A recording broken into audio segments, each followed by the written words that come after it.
Hello नमस्कार। मैं doctor Surendra खंसली ज्योतिष आचार्य ज्योतिष की इस नई श्रृंखला में आप सभी लोगों का स्वागत करता हूं। दोस्तों, आज बात करते हैं हम कन्या राशि की। और कन्या राशि जो है राशि चक्र की छठी राशि है। कन्या राशि जो बुध से प्रभावित है। बुध जो प्लेनेट है, इनका बहुत ही इस राशि में कई प्रकार का समन्वय पाया जाता है। बुध जिस तरह से एक राजकुमार भी हैं और राशि चक्र में एक विशेष भूमिका निभाते हैं। बुद्धि, ज्ञान और इसके साथ में शिक्षा, व्यापार, ये सभी हम बुध ग्रह की अच्छी स्थिति से देखते हैं। यदि एग्जाल्टेड पोजीशन में है और ऐसा लगता है कि बुध आपकी कुंडली में उच्च के हैं, तो कई प्रकार की अच्छाइयाँ उसमें दिख जाती हैं और व्यापार के क्षेत्र में व्यापारी वर्ग बहुत आगे तक बढ़ जाता है। तो मैं आपको ये बताना चाहूँगा कि जो कन्या राशि है, कन्या राशि 3 नक्षत्रों के जो 9 चरण होते हैं, उनसे ये राशि बनती है और बहुत ही सुंदर इसका इसका वर्णन किया जा सकता है। इनके जो 3 चरण हैं, वो 3 चरण मुख्य रूप से जो एक तो उत्तरा फाल्गुनी है।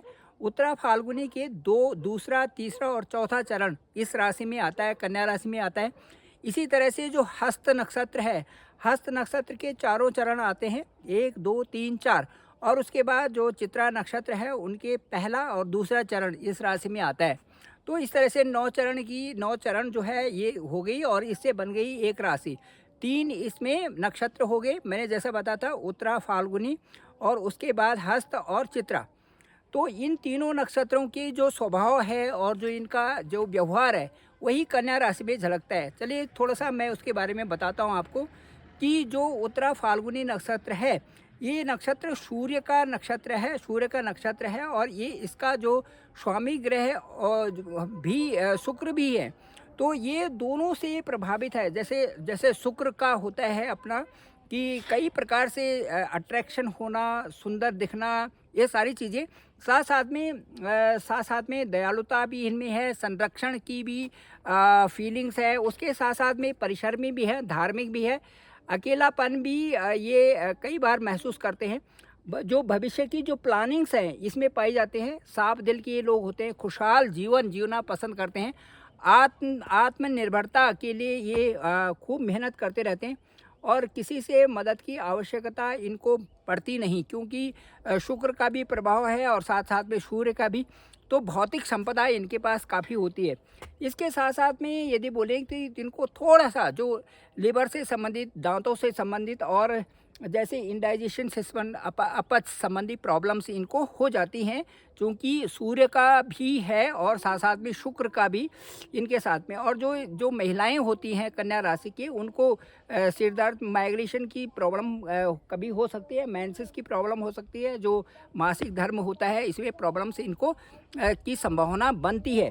अब मैं आपको ये बताना चाहूँगा कि जो जो हस्त नक्षत्र हैं, हस्त नक्षत्र, ये हस्त जो है ये चंद्रमा के नक्षत्र, ये भी कन्या राशि में ही हस्त नक्षत्र आते हैं। तो इनमें इनके जो लॉर्ड हैं वो चंद्रमा है। चंद्रमा लॉर्ड होने के नाते सूर्य इनके देवता है। तो शुभ दिन इनके लिए बुधवार का होता है। साथ साथ में रत्न इनको मोती का पहनना चाहिए, मोती। और स्वतंत्र विचार होते हैं, क्रियाशील होते हैं और कई प्रकार से कल्पना शक्ति से कई सारी चीज़ें, क्रिएटिविटी ये कर लेते हैं। स्वतंत्र विचार होते हैं, मेहनती, अनुशासित होते हैं। सूर्य का भी है और चंद्रमा का भी है। तो ये तो दोनों कुंडली में राजा होते हैं, इसलिए जो है अनुशासन इनके लिए बहुत बड़ी चीज़ है। दानी भी होते हैं, बहादुर, अनुशासन बहुत अच्छा, प्रेमी और शांत स्वभाव के होते हैं, मददगार भी होते हैं, दूसरों की मदद करने वाले। इसके साथ साथ में जो तीसरा नक्षत्र है वो है चित्रा। चित्रा नक्षत्र की जो कह सकते हैं कि मंगल इनके लॉर्ड हैं। साथ साथ में जो है विश्वकर्मा है और मंगल भी इनके हैं देवता, इसमें त्वष्टा देवता हैं इनकी। तो जो संतोषी होते हैं ये लोग, जो चित्रा नक्षत्र में धनवान, भक्ति मार्ग पर भी चलने वाले होते हैं, उच्च विलासी होते हैं, साथ साथ में महत्वाकांक्षी होते हैं और साहसी, ऊर्जावान, बुद्धिमान, इस तरह की इनकी जो है स्वभावगत देखा जाता है। और 25 साल के बाद जो थोड़ा सा इनको अपने स्वास्थ्य का ध्यान रखना पड़ता है। स्वास्थ्य का बहुत अच्छा ध्यान नहीं रखते ये, जो जैसे जैसे उम्र बढ़ती जाती है स्वास्थ्य का ध्यान इनको रखना चाहिए। तो बढ़ती उम्र के साथ में लीवर से संबंधित, यूरिन से संबंधित प्रॉब्लम्स इनके साथ में बन जाती है। तो इसलिए जो है कन्या राशि के जो लोग हैं स्वभावतः, जैसे मैंने तीनों नक्षत्र का डिफाइन किया, तीनों नक्षत्र का जो स्वभाव है और व्यवहार है वो ये कन्या राशि में पाया जाता है। अब चलिए मैं बताता हूँ कि कन्या राशि का जो फरवरी 2025 है वो कैसा रहने वाला है। कन्या राशि का अंक 6 है और इस जो साल है इसका अंक हम 9 मान के चलते हैं 2025। तो इनको यदि एक साथ में जोड़ दिया जाए तो ये 9 अंक होता है। तो ये जो 9 अंक है और 6 अंक है ये जो है बड़े प्रभावित हैं कन्या राशि के लिए इस साल में।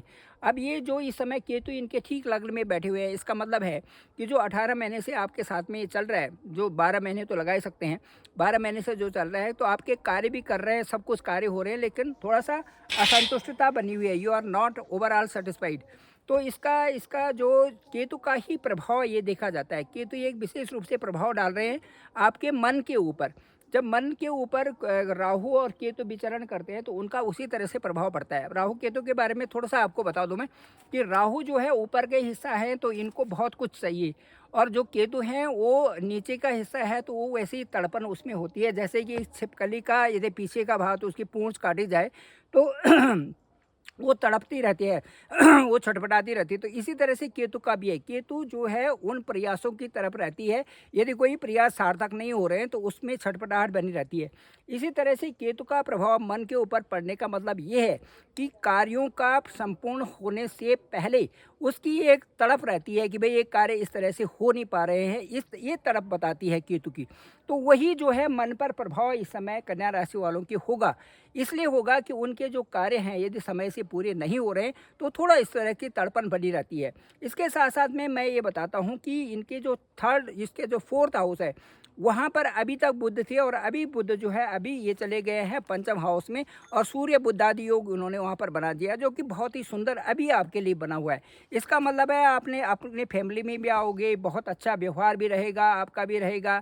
एक आपके जो स्वास्थ्य है स्वास्थ्य भी अच्छा होगा। साथ साथ में आपकी भ्रमण के लिए जो इधर उधर यात्राएं बन रही है, यात्राओं के लिए भी ये अच्छे है, क्योंकि बुध का और शुक्र का वहाँ पर बुध आदित्य योग बनाना पंचम में।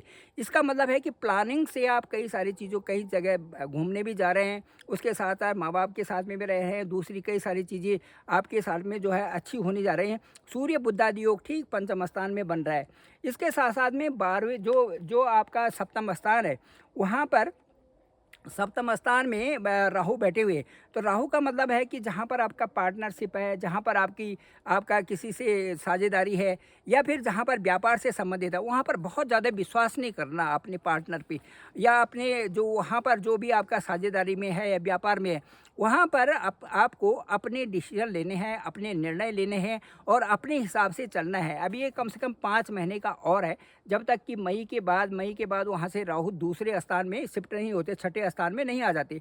छठे स्थान में आ जाएंगे राहु तो उसके बाद आप, मुझे लगता है कि भाई 2-2.5 साल के लिए आपके तो बहुत अच्छा बल्ले बल्ले इसलिए है कि छठे स्थान के राहु तो बहुत अच्छा होता है, कई प्रकार से प्रोग्रेस आपको देने वाला है कन्या राशि वालों को। अब मैं गुरु की बात भी यदि करूँ तो कन्या राशि का ठीक जो 9वां भाव है उस समय वहाँ पर इस समय जुपिटर का ट्रांजिट चल रहा है, दैट इज़ वेरी गुड। अब वो कैसे कैसे वहाँ पर जुपिटर का ट्रांजिट है, क्योंकि जुपिटर अभी बकरी हैं, लेकिन जो जैसे ही 4 फरवरी को वहाँ पर मार्गी होंगी, ये आपके लिए बहुत कुछ लाने जा रहे हैं, क्योंकि पंचम जो 9वां स्थान है वो आपका भाग्य स्थान है। भाग्य स्थान में तब्दीली होना यहाँ पर बहुत अच्छा बता रहा है। फरवरी, मार्च, अप्रैल में ये आपके लिए बहुत अच्छा है, शुभ है।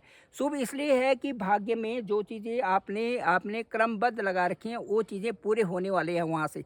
ये कन्या राशि के लिए है। उसके साथ साथ में जो मंगल का गोचर है, मंगल अभी जो है आपके लाभ स्थान में था, वहाँ से पैसे की बहुत अच्छा इस समय बन रखा था, लेकिन अभी मंगल वहाँ से शिफ्ट हो गए ठीक आपके 10वें स्थान में। वहाँ पर कर्मों की प्रधानता आपकी रहे, कर्म की प्रधानता आपकी रही। यदि कार्मिक आपको कहीं इस समय तो कोई अतिशयोक्त नहीं होती। कर्म में जितना अच्छा कर्म करेंगे, जो कार्य आप करेंगे उसमें सफलता मिलेगी, आपकी कैलकुलेशन बनी रहेगी और उसमें आप आगे भी जा रहे हैं। तो ये अब यदि मैं आपको उसकी बात करूं कि सैटर्न के गोचर की बात करूं तो सैटर्न का गोचर अभी आपके छठे हाउस में है। छठे हाउस में सैटर्न का गोचर अच्छा है, क्योंकि सैटर्न का ही वो अपना प्लेस है। तो वहाँ पर जो आपके ऋण रोग और शत्रु का स्थान है, मुझे लगता है कि वहाँ पर आपने विजय प्राप्त की होगी ज़रूर, क्योंकि कई प्रकार की वहाँ पर ऐसी परिस्थितियाँ आई होंगी जहाँ पर कि लोग भी आपसे दूर दूर रहे होंगे, लेकिन उनकी अभी इसी पीरियड में जो ये अभी जो जो समय आ रहा है इसमें भी, और यहाँ पर जो जब तक ये यहाँ 29 मार्च तक हैं, तब तक काफ़ी अच्छी सुदृढ़ता आपके साथ में 2 ढाई साल से बनी हुई है, क्योंकि शनि का गोचर छठे स्थान में होने का मतलब है कि आपको आपको जो है कई तरह से अच्छाइयाँ मिली होगी आगे बढ़ने के लिए। वहाँ पर शत्रुओं पर विजय प्राप्त करना, वहाँ पर पैसे का भी आवागमन रहना, ये सारी चीज़ें वहाँ पर होने का मतलब है। छठे स्थान में यदि हमारा अच्छा है छठा स्थान, तो उससे हमें कई प्रकार की संतुष्टि मिलती है और हमारा पराक्रम भी बढ़ता है। तो ये इस आपके साथ में थी। अभी जो है वहाँ से शनि आपके ठीक सप्तम स्थान में चले जाएंगे, तो सप्तम स्थान में जाने से वहाँ पर व्यापार के क्षेत्र में वृद्धि हो सकती है, आपके कार्य क्षेत्र में वृद्धि हो सकती है। इस तरह से वहाँ पर मार्च के बाद जो 29 मार्च 2025 है, उसके बाद काफ़ी बढ़ोतरी की आशंका वहाँ पर की जा सकती है। साथ साथ मुझे ऐसा लगता है संभावनाएं बन रही है, और मुझे ऐसा लगता है कि 2 ढाई साल आपके लिए अच्छा रहेगा। Thank you very much. मैं डॉक्टर सुरेंद्र खंसली, ज्योतिष आचार्य, और डिस्क्रिप्शन पे मेरा नंबर है 9868280191। आप ज़रूर डायरेक्ट मुझे कॉल कर सकते हैं, आपका कॉल मैं पिक करूँगा। आपकी लग्न देखेंगे कि आपका लग्न क्या है, आपकी दशा अंतर्दशा क्या है, और उसके साथ साथ में देखेंगे आपकी कुंडली क्या कहती है, आपकी गोचर कुंडली क्या कहती है, सबका विश्लेषण करके उसके बाद आपके साथ एक पुष्ट वार्ता की जाएगी। मुझे लगता है कि वो वार्ता आपको अच्छी भी लगेगी, क्योंकि मैं पूरी तरह से संतोष करता हूँ सामने वाले को, और जो जो क्वेरीज उनकी होती हैं उनके भी पूरी तरह से जवाब देता हूँ। मुझे लगता है कि वो आपको भी अच्छा लगता होगा। जितने लोग मेरे से आज तक जुड़े हुए हैं, मुझे तो नहीं लगता कि कोई जो है असंतुष्ट हो। फिर भी मैं कोशिश पूरी अपनी तरफ से पूरी कोशिश करता हूँ कि उनके साथ में पूरी बात रखूँ। वो भी अपनी बात रखते हैं और मैं भी पूरी बात रखता हूँ। Thank you very much. आप सभी लोगों का आभार, आप सभी लोगों का धन्यवाद। डिस्क्रिप्शन पे मेरा नंबर है 9868280191। आप मुझे कॉल करें, मैं आपका कॉल ज़रूर पिक करूँगा। आप इस चैनल को ज़रूर सब्सक्राइब करें। डॉक्टर सुरेंद्र खंसली नाम से एक चैनल है, इसको ज़रूर आप सब्सक्राइब करें, सभी लोगों को भेजें ताकि सबको जानकारी प्राप्त हो सके।